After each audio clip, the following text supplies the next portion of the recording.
Welcome back, friends. For those of you who are new to my channel, my name is Jennifer Mitchell Early. I help individuals and teams achieve organizational and personal success, and this is Leadership Matters.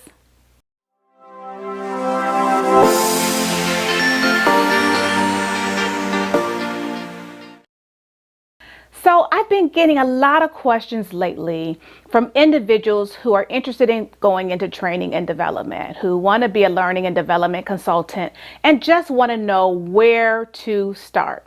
Okay, great. So I've been a learning and development consultant for over 20 years. I absolutely love education. Education is my first love, and no matter how many different things I've done, I always go back to education. I always use what I've learned as a learning and development consultant as a foundation in whatever I'm going into, because you'll always have the need to be able to articulate ideas, to be able to bring individuals along and get their buy-in. You'll always have the opportunity to, clarify your statement, or clarify your purpose, or clarify your goals. And in order to be able to do that, you have to be able to be comfortable speaking to people, be comfortable as a consultant, expressing yourself and your ideas and your solutions to a client, and analyzing the situation as an analyst. So all of those things have worked in tandem with one another throughout the years in my career as I wore various hats. So I went into learning and development more than 20 years ago. So clearly things have changed since the 1990s as it relates to, new developments in the field, new technology, new perspectives, all of those things, right? So when individuals ask me, what should I do? The first thing I advise, which I would still advise then, I got a master's degree in education and adult learning and development. Back then, there were few areas or specialties or concentrations in that field that one could go into. So at that time, there was the Master's of Education in Adult Learning and Development. Since then, there's all types of graduate degrees in the field as it relates to technology and other things. So the first thing I would say is to research your options. Back when I went into learning and development, the only way that you could break into the field was to have an advanced degree, was to go back to school to get a graduate degree in that. So, I was basically left with little options as it related to certifications and things of that nature. Whereas today, there's a myriad of programs. You can do certifications, you can get a certificate, you can get a graduate degree. There's on-the-job training, which, that's always been an option. But back when I got into it, they really wanted to see that you were specialized in the area because it was such a niche field. So you had to have some background in it, I think, to do well, because, and we'll talk about this a little later on, when I got into it, we were generalists. So we did everything from needs analysis to instructional design to facilitation to evaluation. Whereas now they're more siloed. You're either going to be an ID and instructional designer or a facilitator. You rarely will be both, or you'll do e-learning and you won't do facilitation. And so it's very much segmented and specialized today, where more organizations are, have the wherewithal and the funding to break that department down, where they have more than even one training department. When I entered the field, it was typical and usual for organizations to only have one training department, and within that department, for you to be broken out into groups that specialize and work with a particular client. That's not necessarily the case anymore. So the first thing that I would suggest is that if you want to be a trainer and you want to get into learning development, is to do your research, do your due diligence. I applaud those people who have reached out to me on this channel and through my Facebook page and through my business page, jmearleyconsulting.com. to ask those questions and to email me directly at info@jmearlyconsulting.com. I am always willing to respond to any inquiries about this. I love it, and I will give you all the information that I have, and I'll try to point you in the right direction. But it's always prudent for you to do your own research, right? To talk to other individuals, to do some reading, to go online and Google job descriptions, because that kind of gives you a good idea of what organizations today are looking for as it relates to qualifications, credentials, skill sets, and the like. So first thing is, do your research. Secondly, I would like to suggest that as opposed to going back for a graduate degree, it's so costly today. It was costly back when I did it to, stop everything and go full time to get my master's degree, which took me 2 years to complete. But just think, if you're doing that part time, it's going to take you longer, and just the resources you have to put forward. There are a lot of certificates. There's a lot of certifications.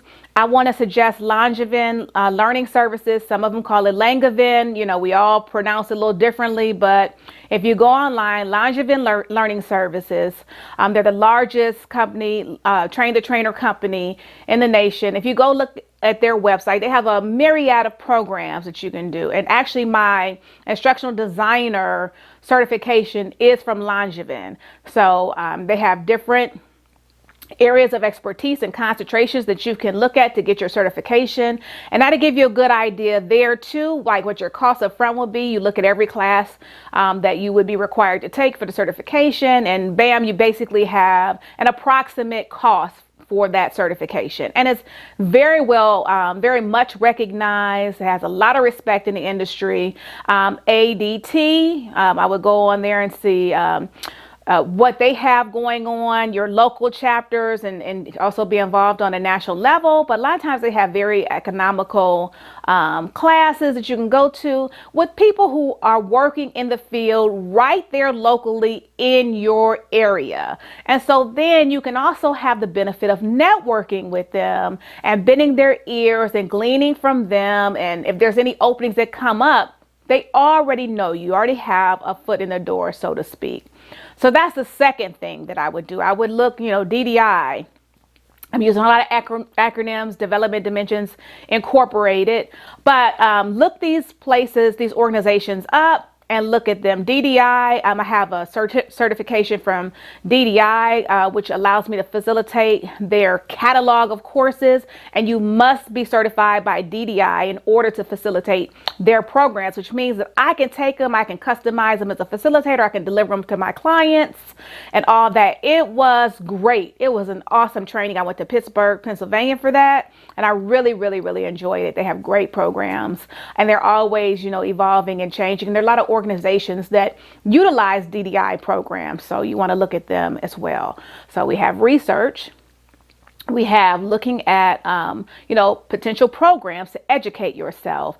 Even if you're reading training industry magazines, you just want to stay on the trends, like they're talking about gaming now and e-learning, and with what happened in this last year and a half, facilitating on Zoom, all of those things that have kind of pushed our industry. We've always been kind of on the cusp of these developments, but even now we've had to get better at what we're doing. So if any articles, any of those things, I would suggest that you educate yourself. The next thing that I have suggested to individuals is really figure out, once you've done the research, once you see what education you'll need and where you might go to get it, is to decide what it is you really want to do in learning and development. I'm a learning and development consultant, but I didn't start out that way. I started off as a training specialist. I went from training specialist 1 to training specialist 2 to, instructional designer to, performance improvement consultant, whatever the case may be. Every organization has a different name for their role as it relates to what that organization needs.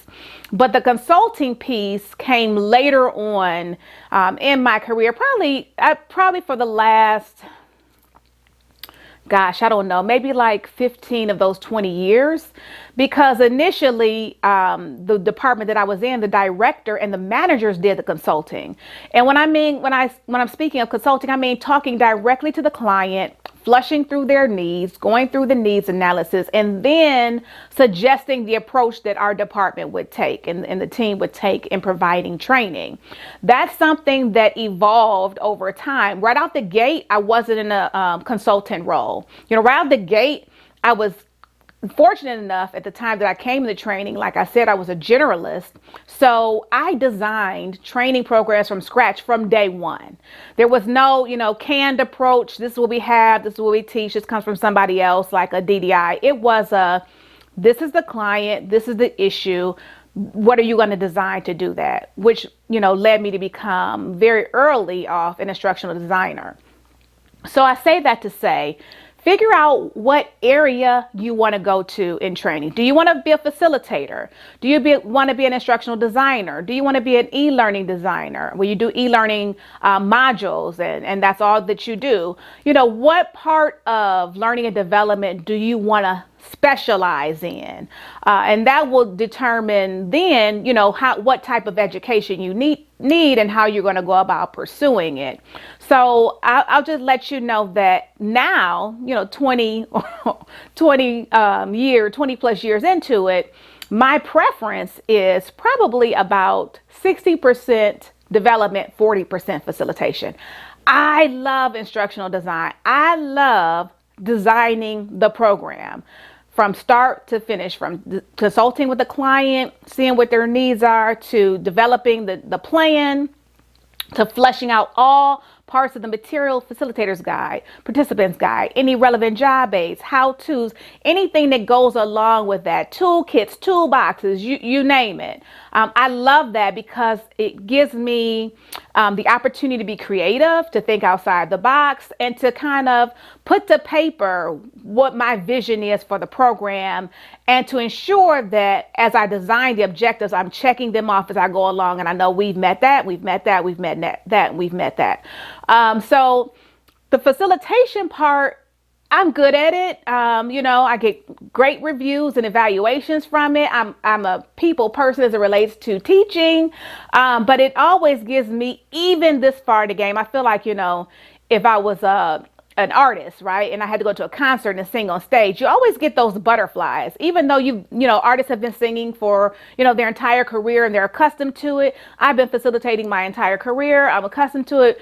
It's always anxiety provoking for me to make sure I have everything, all my ducks in a row, to pack up the car, to go where I'm going, to unpack, and to see everything unfold the way that I envisioned it to unfold. So I enjoy facilitation, but if I had to, and lately, in recent years, organizations have asked me the question, like, which do you prefer? Because remember, I told you they're segmenting out those roles. I have had to figure out, like, which one do I like? Which one would be my preference? Which one do I like more than the other? And I would have to say, I really, really enjoy instructional design. I enjoy, it's my baby from start to finish. I enjoy having my hands in it, talking to the client, massaging and finessing it, and then coming up with a great end product. So my third suggestion is to determine what role you want to play in the organization, which area you think you would be best suited for. And my last thought, or my last suggestion, would be, once you've, done your research, figured out what type of education you need, determine the role that you want to play, look at job descriptions, and then know something about learning and development as a discipline. So many times individuals feel as if, or I've heard them say to me, I presented X, Y, and Z, so I'm a trainer. No, you're a presenter. You presented information. There is so much more that goes into training beyond what you see as a participant when you come to, a training course. Years ago, you used to come to training and you'd have food in the morning and lunch provided and, candy on your desktop and little, toys on your, in your area, along with your binder and everything that you needed. And so, it was a presumption that it was all fun and games. I know that years ago, I felt the same way. When I first fell in love with training, I was like, oh, this is cake. I got this. There is so much more. And I'll link a video here somewhere or in the description that talks about, I did a video that talks about everything that goes into providing and developing a training program prior to the participant sitting in their chair in front of their monitor being, presented with a facilitator facilitating the program or presenting the information in front of you. There is so much. I will just tell you that recently I delivered a program for a client. The program was a 90-minute webinar. It took me 24 hours to develop the program. That's to develop the participants guide, the facilitators guide, and the PowerPoint that was associated with it. And so it takes time. It can be tedious because there's so many parts and moving parts to designing, developing, and delivering training programs.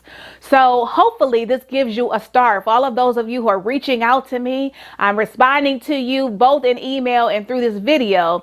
It's welcome to training and development. It can be done, but it is going to take a little work, a little on your part, a little, research on your part, a little drive and initiative on your part to make sure that you're prepared, especially in our new world and our new way of doing things. So I'm wishing you luck. And if you have any other questions, feel free to put them down in the comments. Now, if you found this video valuable, I'm going to ask you to give it a thumbs up, to like it, to subscribe, and hit the notification bell, because if you like this video, I have more of this coming and you don't want to miss it. Have a great week.